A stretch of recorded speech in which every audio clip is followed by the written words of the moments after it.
On 17 September, at least 9 people were killed and nearly 3,000 wounded when pagers used by Hezbollah members, including fighters and medics, detonated simultaneously across Lebanon. A day later, that is on 18 September, at least 20 people were killed and over 450 got injured after walkie-talkies and other electronic devices used by members of Hezbollah exploded.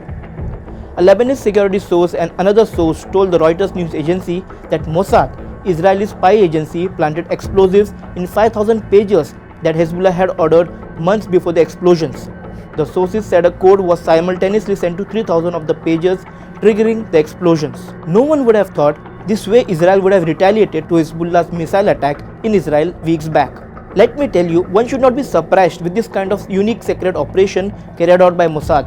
The Israeli spy agency is known to eliminate its enemy in the most unique ways, and just like the recent pager and walkie-talkie explosions, Israel has carried out several covert operations. Let's have a look at some of those.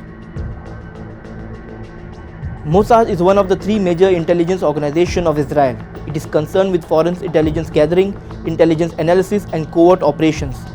Formally established in December 1949, Mossad has carried out several high-risk operations on foreign soil. One such operation was the capture of Adolf Eichmann. Eichmann was a Nazi official who helped the Nazis tackle the logistics of mass murder of millions of Jews. Post-World War II, many of the architects of the Holocaust were arrested, tried at Nuremberg and executed after the war. But Eichmann changed his identity and escaped to Argentina. However, 15 years later in 1960, Mossad captured Eichmann and secretly brought him to Israel. Argentina was completely unaware of this operation. The Argentinian government came to know about this operation only after Israel made the news public. Eichmann was tried in court. It was the first trial that was televised in history, and on May 31, 1962, Eichmann was hanged. Next is Operation Bayonet. Following the Munich massacre during the 1972 Summer Olympics, in which the Palestinian militant organization Black September took hostage and killed several members of the Israeli Olympic team, Mossad commenced Operation Bayonet. The purpose of this operation was to assassinate individuals the intelligence agency believed were involved in the terrorist attack in 1972. It is believed that Mossad took 20 years to identify, locate and eliminate its targeted individuals in countries throughout Europe and Middle East.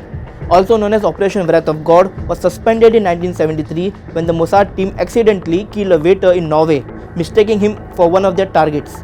The operation was reactivated in 1979 when the Mossad assassinated Ali Hassan Salameh in Beirut, nicknamed the Red Prince. Salameh was the chief of operations for Black September. Next is assassination of Mahmoud al-Mahbub. In 2010, Mossad agents allegedly assassinated co-founder of the military wing of Hamas, Commander Mahmoud al-Mahbub, in Dubai in his hotel room. The operation involved a team of at least 26 operatives using forged European passports and wearing various disguises including wigs, clothing changes and glasses. Mahmoud was one of Israel's most wanted for kidnapping and killing 2 IDF soldiers. He had a red page, the code name for a Mossad assassination order, and there had been 3 attempts on his life.